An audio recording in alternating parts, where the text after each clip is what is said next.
Ice-type Pokemon have spent the better part of 3 decades being absolute dog water. Some sick designer at Game Freak was like, hey guys, what if we made a type with 4 weaknesses that only resisted itself? And their satanic, evil, twisted coworker was like, wow, great idea. And hey, what if we made all the Pokemon of that type slow and bulky? Man, I sure do hate gamers. And then they kissed. And that's the way it's been ever since 1995. There have been some Ice-type Pokemon that have been okay at times, but for the vast majority of its lifespan, Ice-types have been the canned, boiled peanuts you bought one time thinking, I'll probably eat them eventually, but now it's been 5 years and it feels like a waste to throw them out, but also you'd rather starve than eat them.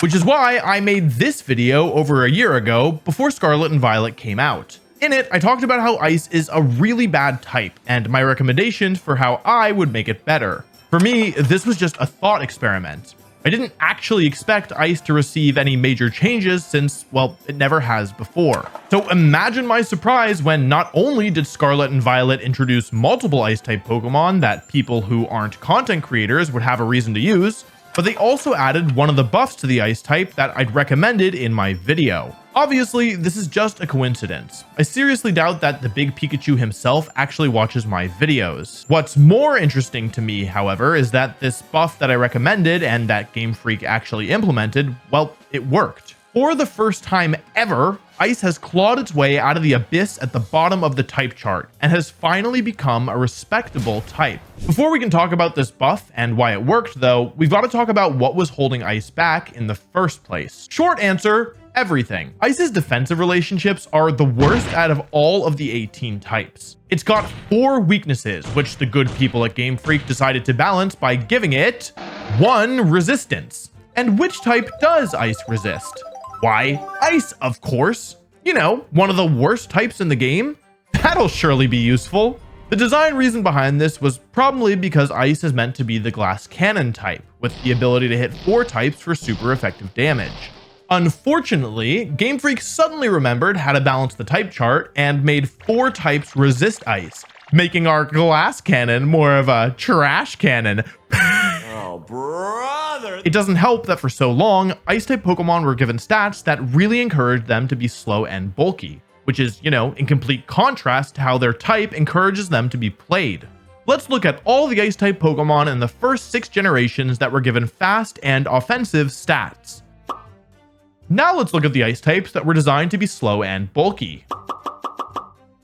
If you want a longer explanation of the Ice type's weaknesses, you can watch the video about fixing it. But if I had to explain it briefly, these are the 2 main issues. Ice's defensive relationships are really bad, and Ice type Pokemon are not well built to take advantage of the type's more offensive leaning. Listen gamers, I get it. It can be really difficult to eat healthy consistently when you're busy bringing out your maximum gaming potential.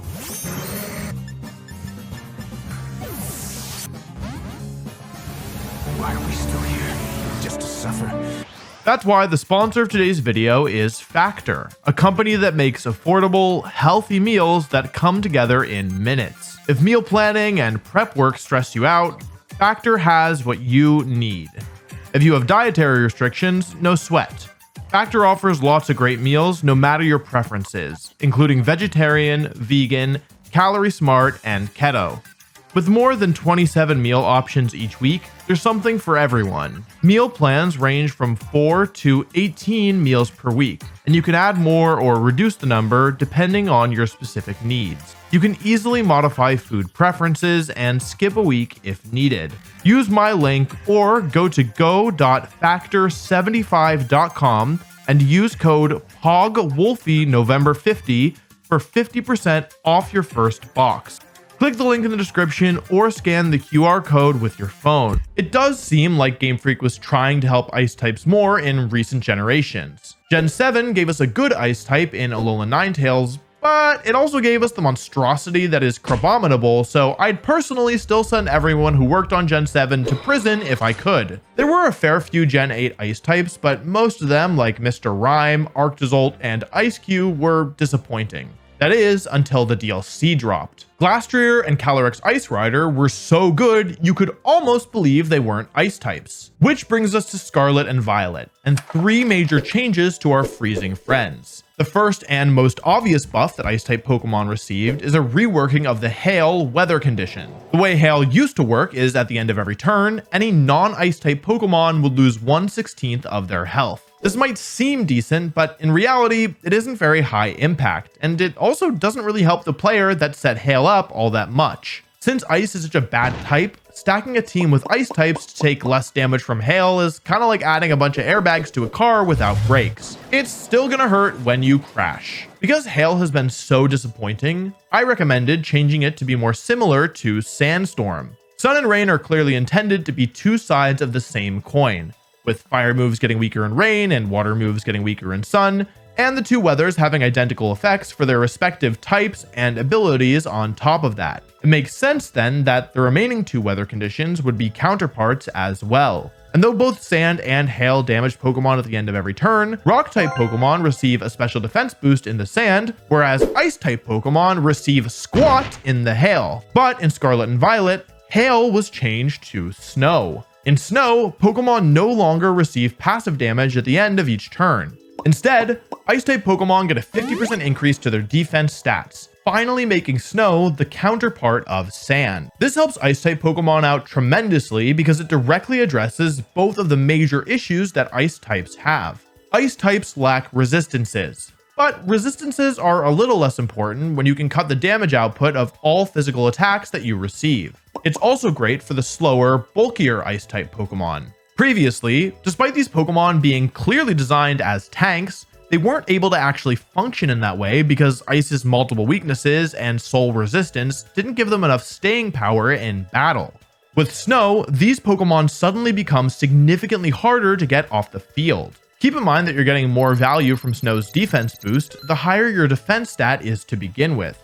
This one change alone took several Pokemon that you'd really only use out of pity and made them actual viable threats. The obvious standouts are Abomasnow and Alolan Ninetales, who are the 2 Pokemon who can set up Snow with their abilities. This is basically just an intrinsic boost to these Pokemon stats since they don't need to rely on anything else to set the Snow up for them. For Abomasnow, a Pokemon that previously lacked the bulk to stick around, the offense to do damage, and the speed to put pressure on the opponent, this extra survivability makes it easier to justify using it. For Alolan Ninetales, a Pokemon that was already one of the better Ice types going into Scarlet and Violet, it suddenly found itself able to compete with the big dogs. Even Ice-type Pokemon that have literally never seen competitive play before were suddenly being used and even finding success. Articuno is a Pokemon that has been so bad for so long that many players were questioning if it was actually a Digimon. But thanks to these changes, in Scarlet and Violet, players were finally giving it a shot.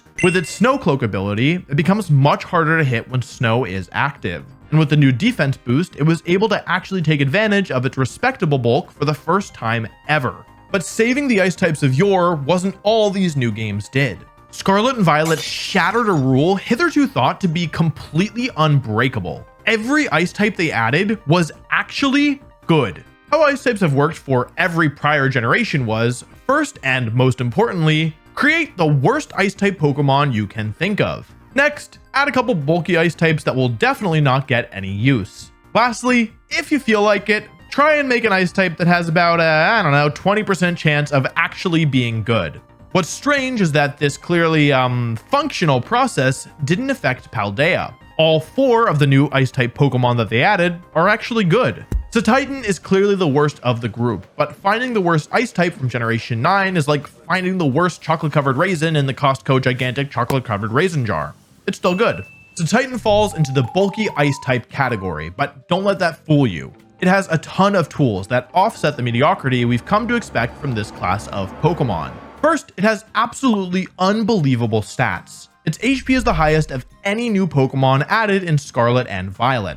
Its attack stat is good, and though its defenses are a bit below par, that's balanced by how huge its HP stat is. Its speed stat is towards the lower end, but Titan is by no means slow. And thanks to its Slush Rush ability, Titan can double its speed whenever Snow is active. This means that with just a little investment, Titan can outspeed all the major threats in the metagame.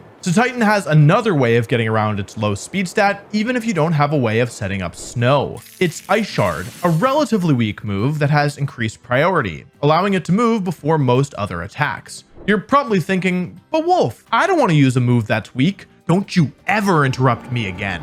Now friends, Titan is one of a very small handful of Pokemon that gets access to Belly Drum, a ridiculous move that, in exchange for giving up half of your health, maxes out your attack stat. If you want to see the power of Belly Drum in action, you can watch me ruin people's days with Snorlax. Just like Snorlax, Titan also gets the ability Thick Fat, giving it extra resistances to fire and ice. But unlike Snorlax, who doesn't learn any priority moves, Ice Shard is on the table here, and at +6 attack, Ice Shard goes from a snowball to an avalanche. There's only ever been one other notable Pokemon that has the combination of Belly Drum and a priority attack, and it's Azumarill. Azumarill been an extremely scary Pokemon for years. I actually won a tournament with it back in 2015.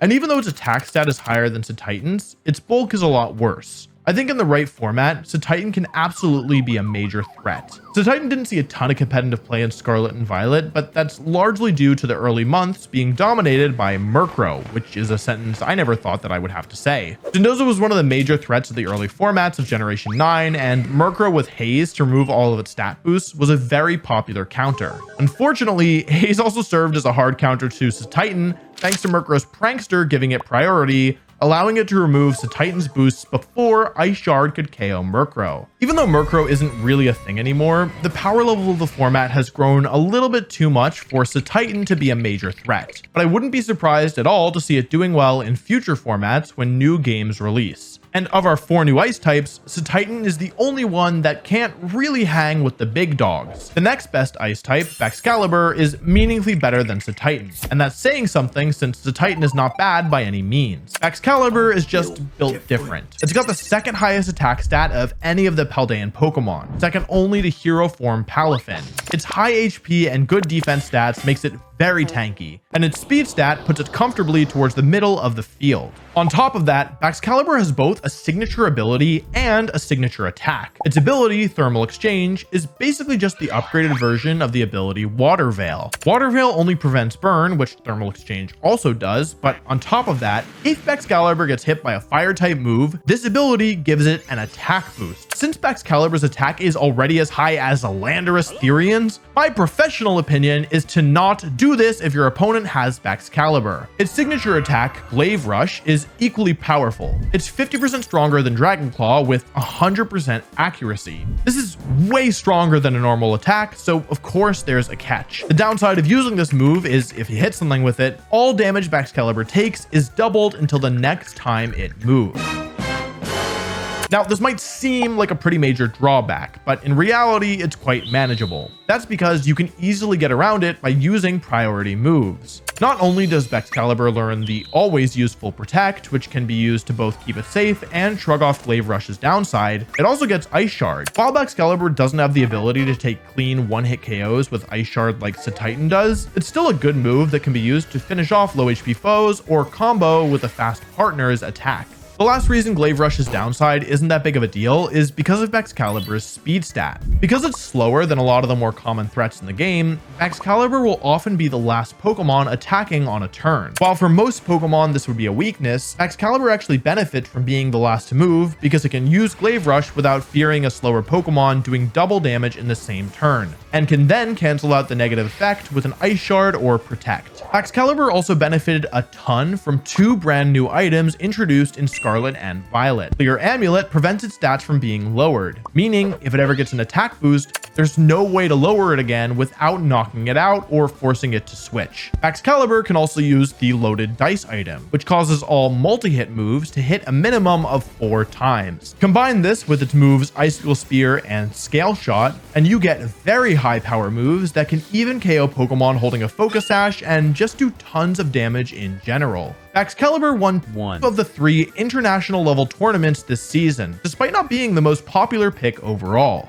And with the introduction of Alolan Ninetales back into the game with the Teal Mask DLC, many players are finding success making Baxcalibur even tankier, thanks to the addition of a stronger snow setter. Trying to get rid of Baxcalibur in the snow with Auroravale up is like trying to take cheese out of a cheesecake. Two of the new Ice-type Pokemon have been more popular than Baxcalibur. Iron Bundle is one of my favorite new Pokemon because whoever is normally in charge of designing the fast ice types of the generation clearly got sick for the day, and the person who was filling in snuck in a good one while they could. Iron Bundle's the fastest Pokemon introduced in Scarlet and Violet. While its bulk is somewhat lacking, it isn't as frail as classical super fast Pokemon like Electrode and Ninjask, and its high defense stat allows it to not just melt under the pressure. In addition to its bonkers speed, Iron Bundle's high special attack stat means if you ignore it, you'll get left out in the cold. Like Baxcalibur, Iron Bundle's secondary typing makes it much stronger than if it were a pure ice type. Defensively, the water type cancels out Ice's weaknesses to steel and fire. And offensively, it's able to pressure the rock type Pokemon who would otherwise spook our Metal Penguin. Offensively, all secondary types add an additional dimension to a Pokemon's coverage, but for Iron Bundle, this is even more true than for most other Pokemon. This is because of the move Freeze Dry. While on the surface, Freeze Dry looks just like any other ice type move, it's got a special property. Even though water Pokemon resist ice attacks, if Freeze Dry hits a water type Pokemon, it will do super effective damage. What happens when you combine this move with Iron Bundle's water type coverage? You end up with a combination without a single resistance in the entire game. That's right, there is no combination of types or single type you can give your Pokemon that will resist both water moves and Freeze Dry. As if all this wasn't enough, as a Paradox Pokemon, Iron Bundle can make use of the Booster Energy item. This is a great item in general. It allows players to do one of two things. They can either sacrifice a ton of investment in the speed of their Iron Bundle in order to make it much tankier, and then use the booster energy to offset the speed that they would otherwise lose to still end up faster than everything else, or they can train Iron Bundle to maximize its speed and special attack anyway, which allows it to become so fast that it can even outspeed opposing Pokemon when they have Tailwind set up. But my favorite thing about Iron Bundle is that it's an offensive Pokemon that can still function in a supportive role. With Icy Wind, Iron Bundle is one of the best ways of controlling the speed of the battle. And I actually saw success earlier this year with Encore on Iron Bundle as well. It's nice to have a Pokemon that can both be offensive and support the team, since it's very easy to fit Icy Wind even on offensive movesets. It allows you as the player to play very fluidly with Iron Bundle, using it to disrupt your opponent or pressure big damage depending on what you need. Iron Bundle does have a major drawback. Its only real water type attack is Hydro Pump. Hydro Pump is unfortunately only 85% accurate, which means it'll let you down more often than the Milwaukee Bucks in 2014. For someone like me who pretty much never uses moves with accuracy below 90%, this can make Iron Bundle feel really inconsistent. So much so that when I ran that Encore Iron Bundle that I mentioned, I actually dropped Hydro Pump to ensure that I never missed. Despite Hydro Pump's inconsistency, Iron Bundle saw a ton of success throughout the year, but not as much success as Chen Pao, the final new ice-type Pokemon. One of the 4 new treasures of Ruin, Chen Pao's great stats, well-positioned offensive typing, amazing move pool, and absurd ability put it clearly at the top as one of the best new Pokemon in Generation 9, period. Fun fact, Chen Pao is only the second ice-type Pokemon ever to win the World Championships, with the first being Mamoswine back in 2013. Chen Pao is tied as the second fastest new Pokemon with Fluttermane, 1 speed point below Iron Bundle. It's also got a great attack stat and decent enough defenses for such a fast and strong Pokemon. But that isn't what makes it remarkable. That would be its ability, Sword of Ruin. It lowers the defense stats of all other Pokemon on the field by 1/4 as long as Chen Pao is out. Not only is this basically a damage boost on all of Chen Pao's moves because it's a physical attacker, but it also opens up some really nasty offensive combinations like Chen Pao Dragonite and Chen Pao Dragapult and Chen Pao Dragonborn. Basically, if you combine a physical attacker that can't be slowed down by Intimidate and Fake Out with some way of moving first, whether it be priority attacks like Extreme Speed or just an incredibly high base speed, with Chen Pao's Sword of Ruin and high speed of its own, you're able to KO most Pokemon in the game before they can move. This never would have been possible without Sword of Ruin, but thanks to Chen Pao, that bit of damage amplification turns these otherwise strong attacks into nightmare threats. Not that you need to lean into such an offensive direction to use Chien-Pao. It's an incredibly flexible Pokemon, in part because its ability works so well at just supporting itself. Chien-Pao typically runs Protect, Sucker Punch, Sacred Sword, and then either Icicle Crash or Ice Spinner. This gives it Ice and Dark moves to benefit from its typing, as well as a great coverage move in Sacred Sword that not only hits Dark, Ice, Rock, and Steel types for super effective damage, but it also lets it ignore defense boosts, which has been relevant more often than I would have expected this year. So not only did Game Freak rework the failing Hail weather condition to Snow, they also added 4 new great Ice-type Pokemon.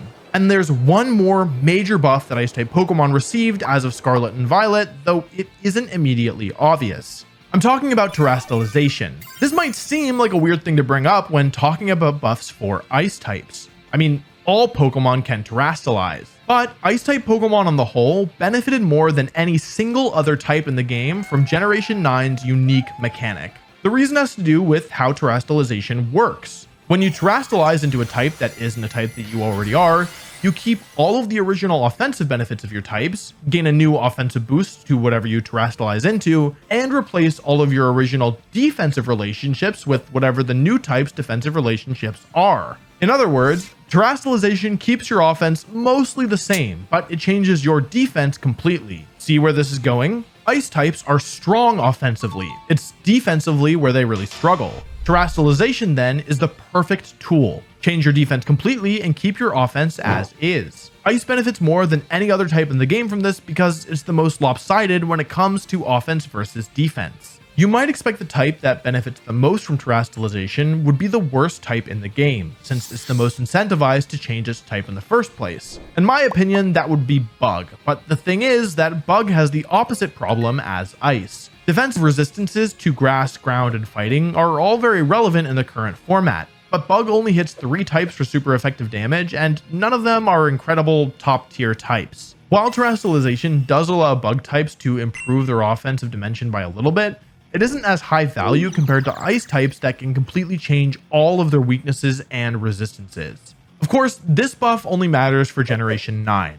It's highly unlikely that Terastallization will make it into Generation 10. Even still, it's a big factor in allowing Ice-type Pokemon to win more tournaments this season than they ever have before. These 3 major buffs combined led to a huge upheaval in Ice's overall viability. I like to think about how good the types are relative to each other. And back in Sword and Shield, I came out with a ranking that I felt pretty good about.